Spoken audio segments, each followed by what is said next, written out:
sa Papa Dudut Stories, ikaw ay hindi nag-iisa.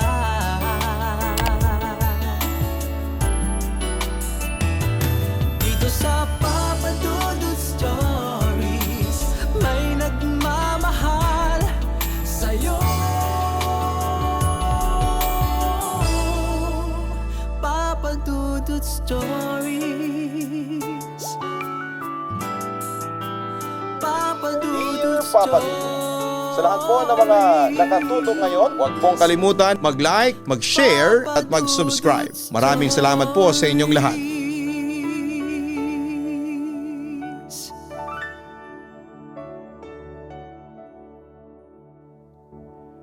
May mga pangyayari sa ating buhay na hindi natin kayang makontrol. Mga pangyayari na hindi natin kayang iwasan at hindi inaasahan. Kung minsan, kung kailan nararamdaman natin na maayos ang lahat ay saka tayo bibiglain ng problema. Ngunit paano kung hindi lang simpleng problema ang dumating? Paano kung ang problema ay dumating pala sa iyo? Ang susubok sa iyong tapang at tatag ng iyong pananampalataya. Dear Papa Dudut, mahilig ako makinig sa mga nakakatakot na kwento kaya napunta ako sa channel mo. Kung dati sa mga kwento ng mga kakilala ko lamang ako nakikinig, ngayon ay sa channel mo na rin, Papa Dudut. Kapag may kwentuhan ng katatakutan ay palagi akong walang na-share, pero simula nang mangyari sa amin ng partner ko ang bagay na yon ay masasabi ko na meron na rin akong sariling horror story. Tawagin niyo na lamang pala ako sa pangalang Aina. Pero hindi ko naman pinangarap na magkaroon ng sariling horror story. Kung bibigyan nga ako ng chance na may baguhin sa mga nangyari sa buhay ko ay babaguhin ko yung part na yon. Ang akala ko dati ay hindi ako makaka-experience ng paranormal dahil alam kong wala akong third eye at kahit ang partner kong si Donnie ay wala rin. Kaya talagang nakakaloka lang na nagkaroon kami ng ganong experience sa sarili pa naming bahay kung saan alam namin na safe kaming dalawa. Nagkakilala kami ni Donnie noong parehas kaming college. Same university ang pinasukan namin dati. That time ay meron akong boyfriend pero nagpaparamdam na si Donnie sa akin. Hindi ko siya pinapansin kasi in a relationship ako. Pagkatapos ng college ay hindi ko inaasahan na magkikita kami ni Donnie sa birthday party ng anak ng isa kong kaibigan. Nagkataon kasi na yung husband ng friend ko ay kaibigan pala ni Donnie. Dahil sa magkakilala kami ay nag-uusap kami. Single na ako ng panahon na yon at yon agad ang itinanong ni Donnie sa akin. Doon na nagsimula ang pag-uusap namin, Papa Dudut. Tawagan sa phone, palitan ng text, messages at paminsan-minsan ay lumalabas kami. Parehas kaming manonood sa sinihan kaya isa yon sa naging bonding namin, Papa Dudut. Sa totoo lang ay walang ligawan na nangyari sa amin at nang magtapat si Donnie ng nararamdaman niya para sa akin ay inamin ko rin na mahal ko na rin siya. And after 3 years ng relasyon namin ni Donnie ay nag-decide kaming mag-live-in na. Pero wala pa sa plano namin noon ang magkaroon ng anak kasi ang plano namin ay magtrabaho at mag-ipon. Para kapag gusto na naming magpakasal ay meron kaming budget para doon. May sariling bahay si Donnie at doon na rin ako tumira. Before kasi nangungupahan ako sa isang apartment. Para na rin makatipid ako ay nag-offer si Donnie na magsama na kami sa bahay niya. Simple lamang ang bahay ni Donnie. Meron yung garahe na kasyang isang malaking sasakyan. May 2 kwarto sa itaas, nakatayo yon sa isang maganda at tahimik na subdivision. Ngunit ang plano namin na huwag munang magkaroon ng anak ay hindi natupad. Dahil sa magkasama kami sa isang bahay, naging mapusok kaming dalawa, Papa Dudut. Nagbunga ang aming pagmamahala ni Donnie. Nanganak ako sa isang baby girl na itatago ko na lamang sa pangalan na Ella. Dahil sa nagdesisyon akong maging full-time mom, ay tumigil ako sa pagtatrabaho. Pero naghanap pa rin ako ng isang online job na pwede kong gawin sa bahay at hawak ko ang aking oras para kahit papaano ay meron pa rin akong naidadagdag sa budget naming tatlo. Isinantabi na rin muna namin ang pagpapakasal kahit na may isa na kaming anak dahil marami pa kaming bagay na dapat na unahin. Alam naman namin sa sarili namin na sigurado na kami sa isa't isa. At darating din ang tamang panahon para makapagpakasal kami, Papa Dudut. Ang importante ay naibibigay namin ang pangangailangan ng anak naming si Ella. Sa totoo lang ay sobrang komportable na ako sa bahay ni Donnie. Mababait ang kapitbahay namin at masasabi ko na kasundo namin silang lahat. Tahimik ang lugar kaya nakakapagtrabaho ako ng maayos sa bahay. Isa pa ay secured ang buong subdivision kaya wala akong nababalitaan na nagkakaroon doon ng nakawan o kung ano pang nakakatakot na krimen. Sa lugar na yon ko na pinangarap na mabuhay kasama si Donnie at ang mga anak namin. Nang mag5 taon na si Ella ay doon na namin napag-usapan ni Donnie ang kasal. Ang sabi ni Donnie, oras na para mangyari ang wedding day namin. Pinagplanuhan namin ang lahat, Papa Dudut. Nakakatuwa kasi si Donnie mismo ang nagsabi sa akin na bagay ng bagay na yon. Natagalan man at least ay mangyayari pa rin, Papa Dudut. Ngunit hindi pa nga yata talaga time para maikasal kami dahil habang nagpaplano kami ay ginulat ang buong mundo ng balita tungkol sa pagkalat ng COVID-19. Nung una ay inakala namin na sandali lamang yon. Pero nang tumagal na ang lockdown ay natakot na kami ni Donnie. Pakiramdam kasi namin ay wala na yung katapusan. At habang buhay nang nakasuot ng face mask ang lahat ng tao kapag lalabas ng kanilang bahay. Patuloy pa rin naman si Donnie sa pagtatrabaho niya. Doble nga lang ang pag-iingat niya dahil sa palagi siyang lumalabas at may kasama kaming bata sa aming bahay. Kaya lang kahit na anong ingat namin ay tinamaan pa rin kami ng virus. Lahat kami sa bahay kaming tatlo ay nag-positive sa COVID. Mabuti na lamang at wala kaming malalang sintomas lalo na si Ella. Nawalan lamang kami ng panlasa at pangamoy. Dahil sa hindi grabe ang sintomas namin ay pinag-home quarantine na lamang kami. Pagkatapos ng mahigit 2 weeks ay na-clear naman ang aming pakiramdam.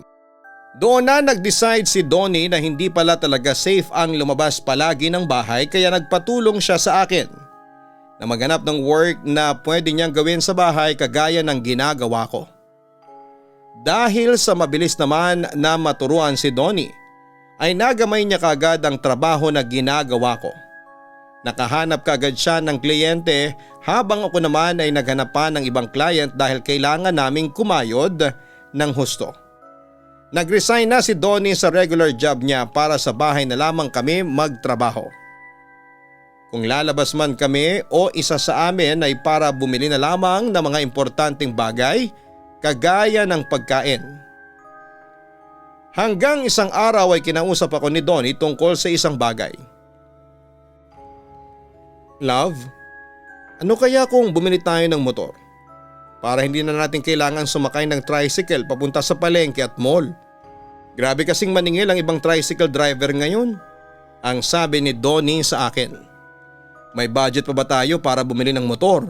Tanong ko. Meron naman, pero gusto mo ba kung okay sa'yo magsimula na akong tumingin-tingin? Tugon pa ni Donnie. Sige, maganda nga yan. Makakatipid tayo kahit papaano in long run. Pagsang-ayon ko. Nagsimula ng tumingin sa online si Donnie, pati ako ay tumitingin-tingin na rin. Hanggang sa napunta ako sa isang group ng mga riders At may isang post doon na kung nakita na binebenta niya ang motor niya. 1 taon pa lang daw niyang nagagamit ang motorsiklo at wala itong issue. Kailangan lang daw ng pera ng seller kaya niya yon binebenta. Ang maganda pa ay hindi yon malayo sa lugar namin kaya madali at mabilis lamang na mapuntahan. Ipinakita ko kaagad kay Donnie ang post na yon dahil siya ang marunong tumingin ng motorsiklo. May motor kasi siya dati pero ibinenta niya rin noong kinailangan niya ng pera para sa pagpapagamot ng isa niyang kapatid. Ayon kay Donnie ay mukhang maayos pa ang motor. Nag-message kaagad ako sa seller para sabihin na interesado kami sa binebenta niyang motor. Papadudot hindi na namin tinawaran ang presyo niya dahil alam namin na pandemic at lahat ay kailangan ng pera. Nagkasundo kami na bukas din ay pupunta si Donnie sa bahay ng seller para makita ng personal ang motorsiklo. Inihanda namin ang pera upang kung sakali na magustuhan yun ni Donnie ay magbabayad na kaagad kami. Nangako naman ang seller na kalahati muna ang ibabayad namin at kapag nalipat na ang pangalan namin sa motor ay saka lang namin ibibigay ang kalahati pa. Kinabukasan ng umaga ay umalis na si Donnie. Ako naman ay nagtrabaho na habang hinihintay siya sa bahay. Hindi naman na masyadong alagain si Ella at alam na niya na kapag nakaharap ako sa laptop ay nagtatrabaho ako. Hindi niya ako iniistorbo at naglalaro lamang siya sa tabi ko o sa lugar kung saan ko siya nakikita. Bandang tanghali ay nag-text sa akin si Donnie na pabalik na siya ng bahay. Tinanong ko siya kung nabili na ba niya ang motor pero hindi na siya nag-reply sa akin. Makalipas nga ang halos kalahating oras ay tumalon ang puso ko nang marinig kong may umuugong na motor sa tapat ng aming bahay. Nagmamadali akong sumilip sa bintana at naging malaki ang aking ngiti nang makita ko si Donnie na sakay ng motor at kahit siya ay napangiti nang makita ko. Ipinarada ni Donnie ang motor sa gilid ng bahay. Pumasok siya sa may likurang pinto at dumiretso sa banyo namin upang maligo. Ganoon na kasi ang nakaugalian namin noon kapag galing sa labas ang kahit na sino sa amin. Dapat ay sa likod dadaan at maliligo muna bago lumapit sa aming anak na si Ella. Hindi ko na maitago ang excitement na nararamdaman ko. Gusto ko nang marinig ang kwento ni Donnie. Mabilis lang na naligo si Donnie matapos niyang makapagbihis ay saka niya sinabi sa akin na kinuha na nga niyang motor dahil nakita niya na okay pa yon. Totoo na walang sira o kahit na anumang issue na pwedeng maging problema namin sa mga darating na araw. Sinimulan na rin daw ng seller na mailipat ang pangalan noon sa pangalan ni Donnie at kukontakin na lamang kami kapag kailangan kami sa proseso ng paglipat ng pangalan ng motor. Salamat naman at meron na tayong service, masaya kong sabi. Kaya nga love maswerte rin tayo kasi tayo ang nakabili ng motor na yon. Hindi na tayo mahihirapan kapag pupunta tayo sa grocery o kaya ay sa palengke, sambit naman ni Donnie. Basta mag-iingat ka palagi kapag nagmumotor ka ha. Magsuot ka palagi ng helmet, paalala ko kay Donnie. Para sa amin ay hindi luho ang pagbili ng motor, Papa Dudut.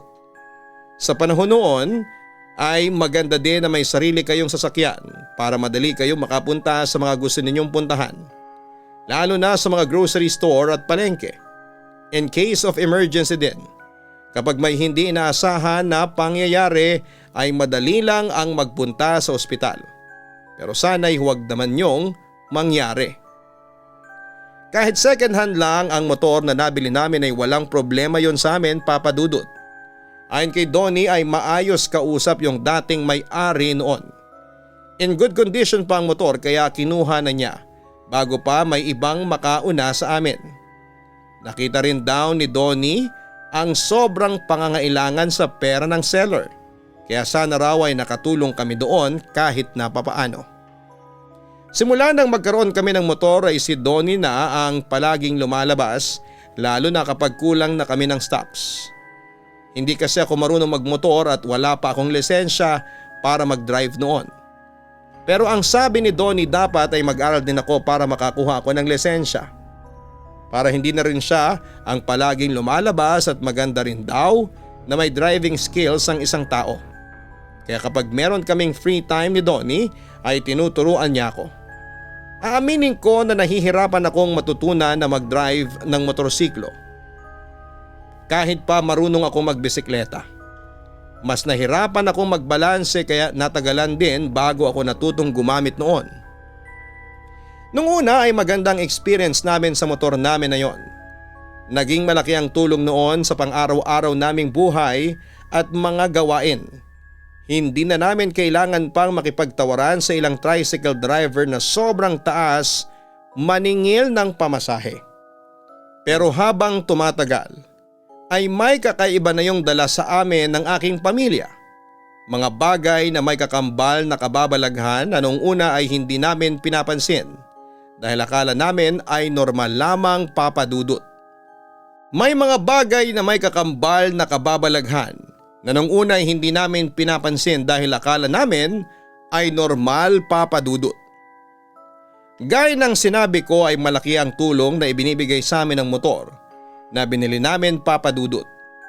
Normal namin nagagamit yon ng walang problema at aberya. Kapag hindi namin yon ginagamit ay nakapark lamang yon sa may gilid ng aming bahay. Wala pa kaming bakod at gate noon pero tiwala naman kami sa mga tao sa paligid namin.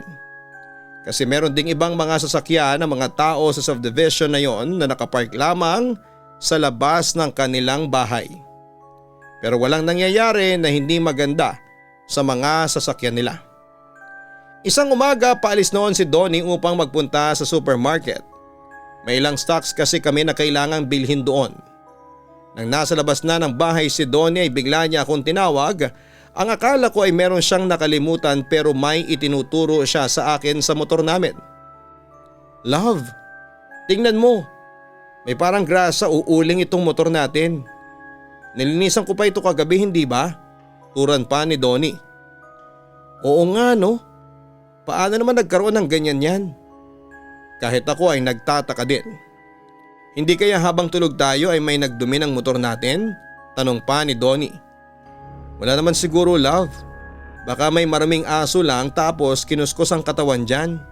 Wala namang tao na gagawa niya na taga rito," ang sabi ko. Kumuha agad ako ng pamunas at ako ang nagpunas ng dumi sa motorsiklo. Matapos noon ay umalis na si Donnie. Hindi namin masyadong binigyan ng pansin ang bagay na yon. Inisip ko na baka nga aso lamang ang may gawa ng dumi sa motor namin papadudot. Dahil nga sa malaki ang tiwala ko sa mga tao na nakatira sa subdivision na yon ay wala akong pinaghinalaan kahit isa sa kanila papadudot. Sakto na lunchtime nang makabalik si Donnie. Ang akala ko ay nawala na sa isipan niya ang nangyari sa motor namin pero sa gitna ng aming pagkain ay muli niyang nabanggit yon. Hindi raw dapat na ipagsawalang bahala lamang ang bagay na yon dahil baka maulit. Baka raw merong nagtitrip sa amin at pinagdidiskitahan ang aming motor. Sa tingin ko'y wala naman. Wala tayong kagalit dito sa lugar na to, ang sabi ko. Ewan. May kutob talaga ako na hindi aso o kung anong hayop ang may gawa nun kundi isang tao, ang sabi pa ni Donnie. Okay sige, sabihin na nating tao nga ang may gawa pero sino? Magbigay ka ng pwedeng gumawa nun. Hamon ko kay Donnie. Hindi nakapagsalita si Donnie sa mga sinabi ko papadudot. Sinabi ko na huwag niyang pag-isipan ng hindi maganda ang mga taong nakapaligid sa amin. Matibay ang aking paniniwala na wala kaming ginawang masama o hindi maganda sa mga kapitbahay namin para may gumawa ng ganon sa aming motor. Sinabi ko rin kay Donnie na huwag na siyang mag-overthink. Kapag naulit ang bagay na yon ay saka na kami umaksyon. Isang gabi ay hindi ko alam kung bakit hindi ako makatulog. Naghihilik na si Donnie sa tabi ko pero ako ay gising na gising pa rin. Kahit na anong posisyon ang gawin ko sa pagkakahiga ko ay hindi ko mahuli ang antok ko papadudot. Hanggang sa naramdaman ko na kailangan kong gumamit ng banyo. Sakto na pagbaba ko ng hagdanan ay meron akong narinig na kumakatok sa main door. Nagtaka ako kasi wala akong naisip na pwedeng bumisita sa amin ng ganong oras. Alauna na kasi noon ng madaling araw. Naulit ang pagkatok at sa pagkakataon na yon ay mas malakas na at 3 beses pa. Hindi ko alam kung bakit hindi ko naisip na gisingin si Donnie ng time na yon, Papa Dudut. Nawala na sa isipan ko na mas safe kung gigisingin ko sana siya. Pero mag-isa akong lumapit sa pinto at idinikit ko pa roon ang aking isang tenga. Umaasa ako na mauulit ang pagkatok pero lagpas na siguro ng 1 minuto sa ganong posisyon ay hindi na naulit yung pagkatok, Papa Dudut. Dahil sa tingin ko ay umalis na kung sino man ang kumatok ay naisipan kong buksan ang pinto para sumilip. Sa pagbukas ko ng pinto ay sumilip ako. Nagulat ako kasi meron akong nakitang isang lalaki na napakurmi ng suot na damit at pati ang buong katawan niya ay sobrang dumi. Papunta siya sa gilid ng bahay namin kung saan naroon ang aming motor. Sisigaw sana ako pero naisip ko na baka biglang tumakbo ang taong yon. Doon ko na rin na-realize na mukhang tama nga ang hinala ni Donnie na tao ang may kagagawan kung bakit nagkaroon ng dumi ang motorsiklo namin. Tahimik akong bumalik sa kwarto sa itaas. Nagdasal ako na sana ay maabutan pa namin ang taong yon sa labas ng aming bahay. Ginising ko si Donnie at sumenyas ako sa kanya na huwag siyang maingay. Sinabi ko sa kanya na meron akong nakitang lalaki na nagpunta sa may motor namin. Agad na kumuha ng baseball bat si Donnie habang ako naman ay nakasunod lamang sa likod niya. Tahimik kaming lumabas ng bahay at pagpunta namin sa aming motor ay wala kaming nakitang tao doon, Papa Dudut. Pero may dumi na naman ang motor kagaya ng nakita namin noong una. Bumalik na rin kami ni Donnie sa loob ng bahay nang masigurado namin na wala na yung lalaki sa paligid. "Sigurado ka ba sa nakita mo?" tanong ni Donnie sa akin. "Sure na sure ako. Lalaki siya, siguro ay kasing taas ko lang siya tapos ang dumi-dumi niya. Para siyang taong grasa." Tugon ko. "Taong grasa? May nakapasok na ganun dito sa subdivision?" Hindi makapaniwalang turan pa ni Donnie. "Malamang meron na. Nakita ko nga, hindi ba?" ang sabi ko. Nag-decide kami ni Donnie na bukas ng umaga ipapaalam namin sa mga guard ang bagay na yon. Naisipan din namin na mag-order ng CCTV camera sa isang online shop para kahit papaano ay mamomonitor namin ang mga taong lumalapit sa aming bahay. Maganda rin kasi na kung babalik ang taong grasa na yon ay meron kaming ebidensya na siya talagang naglagay ng dumi sa aming motorsiklo. Kinabukasan, pagkagising namin ni Donnie ay sinabi na agad ni Donnie sa security guard ang mga nangyari. Ayon sa guard ng subdivision ay imposible na merong makapasok na taong grasa sa subdivision. Mahigpit daw sila at wala daw ibang mapapasukan ng mga tao kundi sa mismong gate lamang ng subdivision. Sinabi rin ng security guard kay Donnie na hindi sila natutulog sa gabi kaya wala raw talagang pwedeng makalusot na makakapasok doon.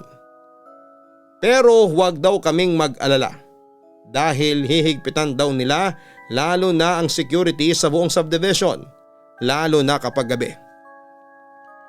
Simula nang makita ko ang taong grasa na yon ay gabi-gabi na ako nagkakaroon ng takot, Papa Dudut. Kung minsan pa nga ay hindi ako nakakatulog ng maayos. Kaunting kaluskos lang ay nagigising na kaagad ako at pinapacheck ko kay Donnie kung meron bang tao sa labas ng aming bahay. Parang nawala na ako ng peace of mind sa sarili naming bahay kahit na hindi na nga kami masyadong lumalabas dahil sa pandemic.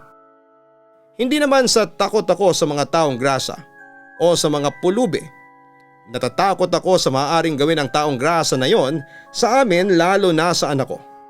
Bilang isang ina, priority ko ang kaligtasan ng aking anak.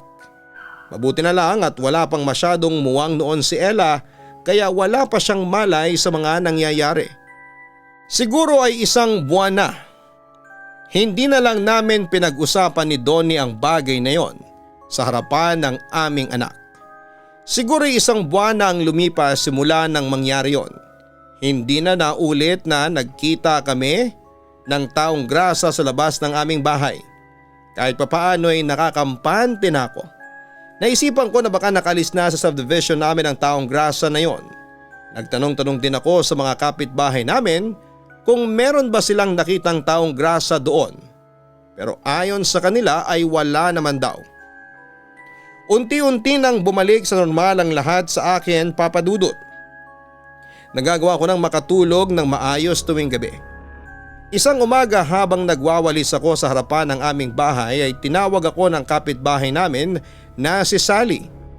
Kilala siya sa subdivision namin bilang Marites. Dahil kahit na pandemic ay alam niya pa rin ang mga latest na chismis. Alam ko na kapag tinawag niya ako ay meron siyang ichichismis sa akin. Ay na, alam mo na ba yung nangyari sa kabilang block? Tanong ni Sally sa akin. Hindi pa, bakit? Ano nangyari? Curious kong tanong. Abay, yung bike ng anak ni Elena nanakaw. May magnanakaw pala dito sa lugar natin. Naiiling na sabi ni Sally. Paano nanakaw? Tanong ko. Nakalagay kasi sa labas ng bahay nila. Tiwala naman daw kasi sila na matagal nang nasa labas ang bike pero kagabi ay biglang nawala. Kaya yung motor ninyo ha, ilagay mo yan sa loob ng bahay ninyo. Baka bukas pagising ninyo ay wala na rin yan. Paalala pa ni Sally. Nang dahil sa mga nalaman ko na yon kay Sally ay natakot ako na baka manakaw ang motor namin, Papa Dudut. Kaya sinabi ko kagad yon kay Donnie at nagkasundo kami na tuwing gabi ay ipapasok namin sa aming sala ang motor para hindi yon maging mainit sa mata ng mga magnanakaw. Mas mabuti na rin kasi ang mag-ingat kesa sa magsisi kaming dalawa sa bandang huli. Kaya bandang alas 6 ng gabi ay ipinasok na namin ang motor sa aming sala, Papa Dudut. Nasa gilid yon at mabuti na lamang at kahit papaano ay hindi marami ang gamit namin sa sala kaya hindi yon nagmukhang masikip. Simula nang magkaroon ng pandemic ay nasanay na kami na matulog ng maaga. Lalo na at parehas na sa umaga hanggang hapon lamang ang trabaho namin ni Donnie. Nagpapanggabi rin kami pero sobrang bibihira lamang. Sa gabing yon, alas 10 pa lamang ay tulog na kami ni Donnie, nasa gitna namin si Ella. May sarili na siyang kwarto pero hindi pa siya sanay na matulog doon ng mag-isa. Saka mas gusto rin namin nakatabi ang anak namin sa pagtulog dahil sinasamantala namin ni Donnie ang mga araw na gusto pa niya kaming katabi sa gabi. Panigurado na kapag naging teenager na siya ay hindi na niya yon gagawin. Sa gitna ng pagtulog ko ay bigla akong ginising ni Donnie. Nasilaw ako kasi nakabukas ang ilaw sa kwarto. Agad na sumenya si Donnie sa akin na huwag akong maingay. Bakit? Tanong ko na may kasamang pagtataka. Parang may tao sa ibaba. May narinig akong naglalakad. Pabulong na sabi pa ni Donnie. Seryoso ka ba? Paano may ibang tao dito? Nakalak lahat ng pinto at bintana. Wika ko. Basta pakinggan mo lang, ang sabi pa ni Donnie. Nakiramdam ako at pinakinggan ko ng mabuti ang paligid pero wala akong narinig na naglalakad sa ibaba o sa kung saang parte ng bahay namin. Sinabi ko kay Donnie na wala naman pero aniya ay meron talaga siyang narinig. Hindi ko alam kung bakit wala akong narinig kahit na naglilinis naman ako ng tenga. Sinabi ni Donnie na bababa siya para i-check ang bahay at makasigurado kami na walang ibang tao doon. Bigla akong kinabahan nang kunin ni Donnie ang baseball bat. Ibig sabihin ay hindi joke-joke yon at talagang seryoso siya. Isa pa ay hindi rin naman siguro ako gigisingin ni Donnie kung wala lang o nagloloko lamang siya. Dito ka na lang ha. May number ka naman ng guard. Kapag narinig mo akong sumigaw, tumawag ka kagad sa kanila. Ilak mo rin tong pinto ng kwarto. Wag na wag kayong lalabas ni Ella. Ang sabi ni Donnie sa akin bago siya lumabas ng aming kwarto. Okay, pero mag-ingat ka ha. Tandaan mo may anak tayo. Kinakabahan kong sabi sa aking asawa. Nang wala na si Donnie sa kwarto namin ay hindi ako mapakali. Nag-aalala ako sa kanya. Papaano kung meron ngang nakapasok na ibang tao sa bahay, Papa Dudut? Paano kung magnanakaw sila?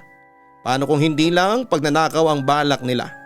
Nag-overthink na ako ng malala ng sandaling yon at nagdasal ako na sana ay maging ligtas kami ng pamilya ko ng gabing yon. Pagdadasal lamang ang tanging naisipan ko. Pero sana'y nagkamali lamang si Donnie nang narinig niya. Halos 5 minuto na akong naghihintay kay Donnie sa kwarto. Hindi pa rin siya bumabalik at hindi ko siya narinig na sumigaw. Kaya hindi pa ako tumatawag sa guard ng subdivision. Pero hawak ko na ang cellphone ko at nakaredy na ang numero ng guard. Para kapag sumigaw na si Donnie ay mabilis akong makakatawag ng tulong. Inip na ako at halos lamunin na ako ng takot at kaba. Kung ano-ano na ang tumatakbo sa isipan ko, Papa Dudut. Hanggang sa hindi na ako nakatiis. Gusto ko nang malaman kung ano ang nangyari kay Donnie kaya kahit sinabi niya sa akin na huwag akong lalabas ng kwarto ay lumabas pa rin ako.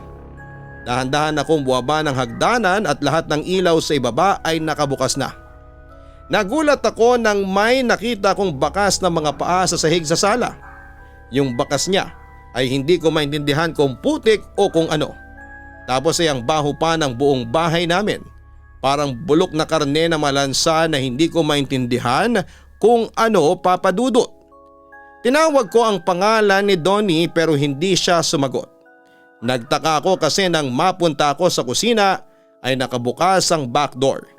Kahit natatakot ako ay pumunta ako sa nakabukas na pinto dahil ang hinala ko ay lumabas si Donnie. Pero nang palabas na ako ay siya namang pagsalubong ni Donnie sa akin. Napasigaw ako sa sobrang gulat. Ano ka ba? Aatakihin ako sa puso sa iyo eh. Bakit nasa labas ka? Turan ko. Wala kasi ako nakita sa loob ng bahay natin. Baka kasi nasa labas. Sagot pa ni Donnie. Ayon kay Donnie ay inikot niya ang buong bahay kaya natagalan siya pero wala siyang nakitang ibang tao. Wala rin siyang nakitang sign na may nakapasok doon. Pero nagtataka siya kasi may bakas ng mga paa sa sala. Kaya lumabas siya ng bahay para pati roon ay mag-check pero wala siyang nakita, Papa Dudut. Sinukat namin yung bakas ng paa sa may sala pero walang nag-match sa sukat ng paa namin ni Donnie. Imposible rin na kay Ella yon kasi masyadong malaki yung bakas. Sa pagkakataon na yon ay alam naming seryoso na ang mga nangyayari. Nakakapagtaka na kung walang nakapasok na ibang tao sa aming bahay ay bakit nagkaroon ng bakas ng paa doon. Isa pa'y nakapagtataka rin yung mabahong amoy sa loob ng aming bahay. Kaya hindi kami kaagad nakabalik ni Donnie sa pagtulog. Nilinis muna namin yung bakas ng paa at nag-spray na rin kami ng air freshener. Nang makabalik na kami sa aming kwarto ay yun pa rin ang topic namin sa aming kwentuhan.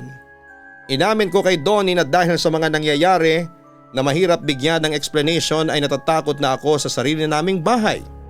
Nangako naman si Donnie na gagawin niya ang lahat upang maging safe kaming lahat sa bahay namin. Kinabukasan ay bumili si Donnie ng mga extra na lock para sa pinto. Siya na rin ang nagkabit noon dahil marunong naman siya sa mga ganong gawain. Nireport na rin niya ang nangyari sa guard ng subdivision. Nang sumunod na araw ay dumating na ang mga CCTV na inorder namin. May 2 kaming ikinabit sa labas ng bahay at isa sa may sala. Maganda rin na may ganon kami para namomonitor namin o nakikita ang mga nangyayari sa aming bahay.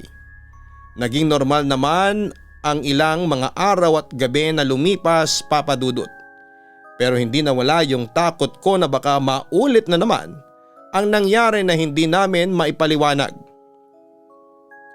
Isang araw ay nagkausap na naman kami ni Sally at hindi ako makapaniwala sa mga sinabi niya. Ang sabi kasi ni Sally ay meron siyang nakitang lalaki na umiikot sa bahay namin. Kinilabutan ako nang sabihin ni Sally na para daw taong grasa yon. Parang taong grasing lalaki kasi marumi ang katawan nito at mga damit. Hindi nga lang daw siya namukhaan kasi madilim. Kinilabutan ako nang sabihin ni Sally na para daw taong grasa yon. Kasi marumi ang katawan nito at ang damit. Hindi nga lang daw niya mamukhaan kasi madilim sa parteng nakita niya ang lalaki. sigurado ka ba sa mga nakita mo? Kasi may nakita rin akong taong grasa dati pa sa labas ng bahay namin. Tapos bigla siyang nawala. Ang sabi naman ng guard, imposible raw kasi walang ibang nakakapasok dito sa atin na hindi niya kakilala. Turan ko kay Sally. Naku, yung mga guard na yan eh. Sinasabi lang nila yon para isipin mo na safe pa rin dito at mahigpit ang security nila.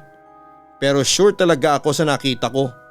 May taong grasa talaga na umiikot sa bahay ninyo, ang sabi pa ni Sally. Alam ko na tsismosa si Sally pero sa pagkakataon na yon ay naramdaman kong nagsasabi siya ng totoo, Papa Dudut. Wala rin akong nakikitang dahilan niya para magsinungaling siya sa akin ang time na yon. Kaya sinabi ko kaagad kay Donnie ang sinabi sa akin ni Sally. Ang ginawa namin ay chinek namin ang CCTV footage noong nakaraang gabi. Matyaga naming pinanood yon ni Donnie. Sumakit na lamang ang mata namin pero wala kaming nakitang taong grasa na umiikot sa bahay namin ang gabing yon. Bakit ka kasi naniniwala sa sinasabi ni Sally? Kilala mo naman yun, hindi ba? Hindi ba na barangay na siya last year kasi nagkakalat siya ng hindi totoong kwento? Ang sabi pa ni Donnie. Pero parang siguradong sigurado si Sally sa kwento niya eh. Sa tingin ko ay nagsasabi siya ng totoo, ang sabi ko. Pero nakita naman natin sa CCTV na walang taong grasa na umiikot sa labas ng bahay. Anong papaniwalaan mo? Yung CCTV o yung sinasabi ni Sally? Tanong pa ni Donnie. Hindi na ako nakapagsalita pa sa tanong na yon ni Donnie. Naisip ko na merong punto ang sinabi niya. Naisip ko na hindi dapat ako naniwala kaagad sa sinabi ni Sally dahil mas lalo lamang nadagdagan noon ang aking takot na nararamdaman ng panahon na yon. Isiniksik ko sa aking isipan na gawa-gawa lamang ang kwento ni Sally tungkol sa taong grasa na nakita niya. Ang nakapagtataka lamang ay kung gawa-gawa lamang ni Sally ang kwentong yon ay bakit parang tumugma ang taong grasa na nakita niya sa taong grasa na nakita ko noon sa labas ng aming bahay. Ganun pa man dahil sa sinabi ni Donnie na huwag akong maniwala sa kwento ni Sally. Sapagat magdadagdag lamang yon ng takot ko ay hindi na lamang ako naniwala kay Sally. Inisip ko na sadyang nagkataon lamang ang lahat. Siguro'y narinig ni Sally na pinag-uusapan namin dati ni Donnie yung tungkol sa taong grasa o baka naikwento sa kanya ng guard na napagsumbungan namin. Nasanay na rin kami noon na palaging nasa loob ng bahay namin ang motor kapag gabi. Kahit medyo matagal na yung may nanakawan ng bisikleta sa kabilang block ay hindi pa rin nawala sa amin ni Donnie na baka isang gabi ay sumalakay ang magnanakaw at matsyempohan ang aming motor. Kumbaga ay nag-iingat lamang kaming mag-asawa. Pero hindi ko akalain na darating ang araw na papaniwalaan namin ang kwentong yon ni Sally habang tumatagal kasi ay palala ng palala ang kababalaghan na nangyayari sa aming bahay, Papa Dudut. Gabi noon at nasa loob ng sala ang motor. Medyo maaga pa at kakatapos lamang namin na maghapunan. Nakaupo kaming tatlo sa sofa habang nanonood ng pelikula. Nasa gilid si Ella sa tabi ko, Papa Dudut. Maya-maya ay napansin ko na hindi na TV nakafocus ang mata ni Ella, kundi doon na sa motorsiklo. Hindi ko yon pinapansin noong una pero nakuhang muli ni Ella ang atensyon ko na meron siyang itinuro sa akin sa motorsiklo. Ang akala ko ay gustong sumakay ni Ella sa motor kaya sinabi ko sa kanya na bukas na lamang siya sasakay doon kasama ang daddy niya. Pero ang sumunod na sinabi ni Ella ang talagang nagbigay ng takot sa amin. Ang sabi ni Ella ay kawawa raw yung lalaki sa may motor. Tinanong din ni Ella kung bakit ang dumi raw ng lalaki. Paliguan daw namin at bigyan ng bagong damit. Nagtaasan ang balahibo ko sa mga braso ko, Papa Dudut. Nagkatinginan kami ni Donnie at alam ko na parehas kami ng tumatakbo sa utak kahit na hindi kami nagsasalita. Sinabi ko kay Ella na sa kwarto na lamang kaming dalawa para maalis siya roon. Ramdam ko kasi na merong nakikita si Ella na hindi namin nakikita ng asawa ko. Pero kahit nasa kwarto na kami ay patuloy pa rin si Ella sa pagsasalita tungkol sa maruming lalaki na nakita niya sa motor. Hanggang sa nainis na ako at sinabi ko na hindi totoo ang nakita niya at gawa lamang yon ng imahinasyon niya. Napag-usapan namin ni Donnie ang tungkol sa bagay na yon at ang sabi ko ay baka merong nagmumulto sa bahay namin na isang taong grasa. Kahit si Donnie ay ganun din ang naiisip, Papa Dudut. Yun ay dahil sa napagdugtong-dugtong namin ang mga nangyari. Mula sa taong grasa na nakita ko at sa sinabi ni Ella. Kahit yung sinabi ni Sally na nakita niyang taong grasa ay pinaniwalaan na rin namin. Naisip namin na baka kaya wala kaming nakita sa footage ng CCTV ay dahil sa multo ang taong grasa na yon. Nakakatakot, Papa Dudut. Lalo na at wala kaming ideya kung paanong nagkaroon ng ganong entity ang aming bahay. Ayon kay Donnie, wala naman siyang nararamdaman na kababalaghan kahit pa noong mag-isa pa lamang siya na nakatira sa bahay na yon. Ako rin naman noong mga unang buwan na naroon ay wala ring nararamdaman na kakaiba. Nagsimula na ring makita ni Ella ang taong grasa sa bahay namin. Biglaan niyang sasabihin na may maruming lalaki sa bahay namin hanggang sa may isang beses na bigla siyang umiyak dahil ang sabi niya ay nakakatakot na raw yung lalaki. Awang-awa ako noon kay Ella dahil wala akong magawa sa mga nangyayari. Wala akong alam sa ganong bagay, Papa Dudut. Hanggang sa bumisita sa amin ang isa sa mga kapatid na babae ni Donnie na si Ate Gina. Hindi ko alam na meron pala siyang third eye si Ate Gina at sinadya ni Donnie na papuntahin sa bahay ang kapatid niya upang magkaroon ng kasagutan ng mga gumugulo sa amin. Walang sinabi na kung anong detalye si Donnie kay Ate Gina. Ang sinabi lang ni Donnie ay parang merong nagpaparamdam na multo sa bahay namin. Pagpasok pa lamang ni Ate Gina ay sinabi niya na mabigat na kaagad ang pakiramdam niya sa bahay namin. Tinanong niya kung saan at kailan namin nabili ang motor na nasa labas ng aming bahay. Si Donnie ang sumagot ng tanong na yon. Ayon kay Ate Gina ay meron siyang nakitang kaluluwa na malakas ang kapit sa motor na yon. Dinescribe niya ang lalaki bilang madumi ang katawan at damit. Kung titingnan daw ay taong grasa yon. Doon na namin kinuwento sa kanya ang mga kababalaghan na nangyari sa nakalipas na buwan. Hindi raw malaman ni Ate Gina kung bakit nakakapit ang kaluluwa ng lalaking yon sa motor dahil nakakakita lamang siya at ayaw niyang makipag-usap sa mga kaluluwa. Pero pinayuhan niya kami na ipabless ang motor na hindi pa namin nagagawa ng panahon na yon. Sinunod namin ang payo ni Ate Gina at inasikaso kaagad namin ang pagpapabless ng motor at simula nang gawin namin yon ay natigil na ang pagpaparamdam at pagpapakita ng lalaking yon sa aming bahay, Papa Dudut. Hanggang ngayon ay wala pa rin kaming ideya kung bakit may kaluluwa ng isang parang taong grasa ang nasa motor na aming nabili. Pero ganun pa man ay nagpapasalamat kami kay Ate Gina dahil siyang nagbigay sa amin ang dapat naming gawin. At syempre sa Diyos dahil hindi niya kami pinabayaan at hindi niya hinayaan na may mapahamak sa aking pamilya.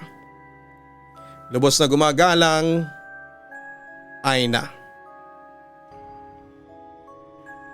Palagi po tayong mag-iingat sa mga bagay na dinadala natin sa ating tahanan, lalo na kung meron ng naunang nagmay-ari dito. Kung wala tayong alam sa history ng bagay na yon ay mas makakabuti na huwag na lang natin itong kunin at ipasok sa loob ng ating pamamahay. Mahirap mang paniwalaan ngunit sadyang may mga bagay na merong nakakapit na hindi magandang enerhiya na pwedeng magdala ng takot sa atin sa mga kasama natin sa ating bahay. Ngunit sa huli, ang pagdarasal at pananampalataya sa ating Panginoon ang maaari natin gawin sa ganitong klase ng mga sitwasyon. At kung may nararamdaman ka ng kakaiba sa iyong tahanan, ay huwag magdalawang isip na humingi ng tulong sa mga marurunong at eksperto pagdating sa mga ganitong klase ng mga problema. Hanggang sa muli, ako po ang inyong si Papa Dudut. Huwag kalimutan na mag-like, mag-share at mag-subscribe. Maraming salamat po sa inyong lahat.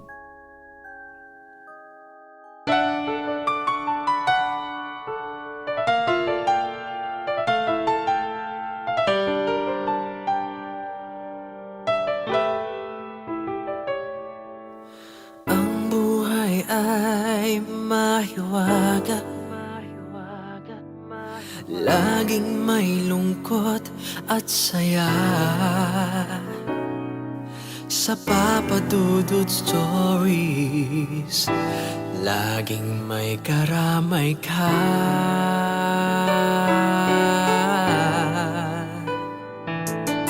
Mga problemang kaibigan, dito ay pakikinggan ka. Sa Papa Dudut Stories, kami ay iyong kasama. Dito sa Papa Dudut Stories, ikaw ay hindi nag-iisa.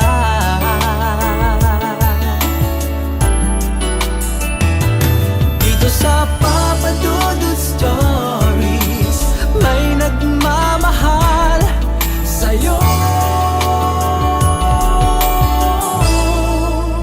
Papa Dudut Stories, Papa Dudut Stories, Papa Dudut Stories.